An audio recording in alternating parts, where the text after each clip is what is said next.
Naiuwi mo, eto naman, 100,000 piso.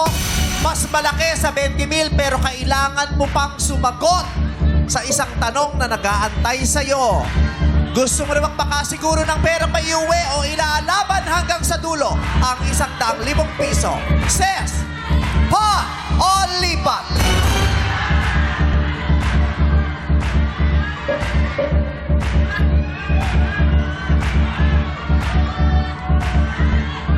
Ang kasama mo ngayon ay si... Sino siya? Pinsan ko po. Pinsan mo, anong pangalan niya? Si Kana. Kana Bless po. Kana! Kana! Anong hawak mo? Pat. Gusto mo talaga mag-pot siya? Kung alam niya po sa sarili niya, kaya niya po. Hindi, kung ikaw, Pat. pot. Hindi ka ba nanghihinayang sa 20,000 kung lilipat dito ng ganun-ganun lang? Nanginayang po kasi hindi rin naman po siya mapupulot lang. So, Pero kung, depende pa rin po kay ate. pero kung kakayanin, ang request mo ay... Pat. Pot! Yung mga kasama mo, anong gusto niyang piliin niya? Pot lang, people! Is it pot or lipat? Let's go! Let's go! Ang daming pot! Ang daming gustong maiuwi mong 100,000 pesos. Kaya mo kaya ang tanong? Kung kaya mo sa palagay mo, mag-pot ka. Pero kung nagdadalawang isip ka at gusto mo makasiguro kung ng 20,000, sabihin mo lang lipat. Sis, pot o lipat?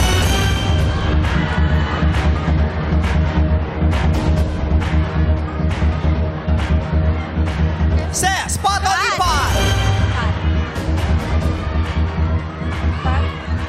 Isigaw mo ang sagot mo, Sis. Pot o lipat?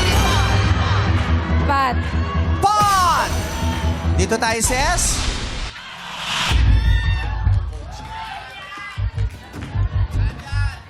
Buo ba ang loob mo? 50-50 po. Kasi, syempre, sure na po yun. Kung pipili ka, ang advice ko sa'yo, buuan mo na ang loob mo. Kasi minsan pag nagdidesisyon ka pero hindi buo ang loob mo, napapahamak ka. Parang pagtatalon ka, kung tatalon ka, tumalon ka na ng buong loob. I-let go mo na yung takot kasi baka mapahamak ka pa sa pagtalon mo.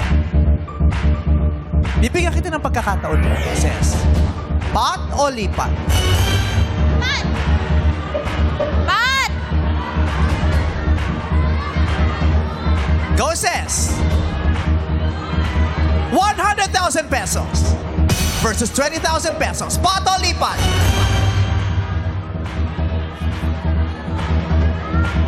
Pat. Pot! Okay. Sis, nakapag-aral ka ba? High school graduate po. All curriculum po. Ano po? All curriculum po, high school graduate. High school graduate. Okay. Sure ka na sa pot?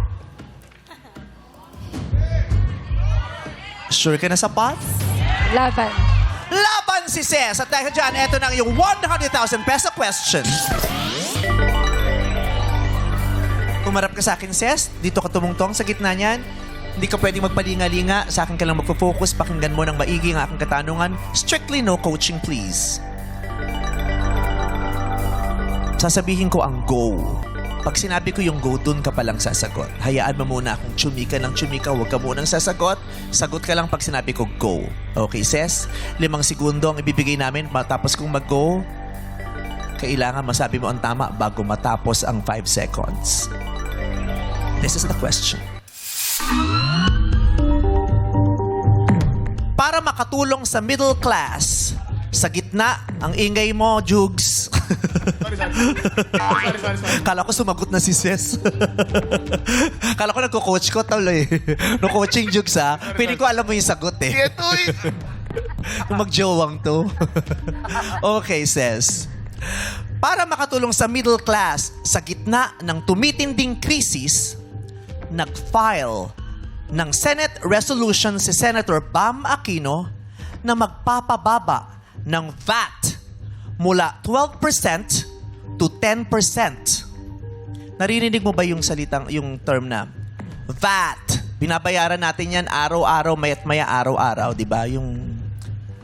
Yung buwis yun eh, yung VAT. Di ba? Yung T doon, tax. Di ba? VAT. Yung T, tax. Yung VAT na sinasabi natin, ang tanong ko simple lang. Ano yung V? sa VAT. Yung T ay tax. Diba? Ano yung V? As in victory. As in vice. Dun sa VAT. Anong ibig sabihin ng V sa VAT? Sa Tagalog niyan, halaga. Okay? VAT. VA tax. Yung A kasi added. V added tax. Ano yung V sa VAT? Says, go! Vatable. Vatable. Vatable is wrong. I'm sorry. VAT means... Yes, it's value-added tax. O yun, value ang V. I'm sorry, sis. Hindi mo maiuwi yung 100,000 pesos. Si Senator Bam Aquino, maganda itong naisip niya. Yung nag-file siya nung Senate Bill 2047 that seeks to reduce VAT on goods and services including petroleum products. 'Di ba? May ano 'yan, makakabawas-bawas. Oo, maganda 'yan. Says, I'm very sorry. Yung 20,000, hindi mo mauwi. Bibigyan na lang kita ng 20,000. Yehey! Congrats, sis! Thank you po. I'm happy that at least you tried. O malay mo, nasagot mo. Malapit na eh. Di ba? Bata po. Value-added tax. Para sa kasal Hey! kasi. I-kiss mo ako sa baby mo. Yay! Congratulations, Sam!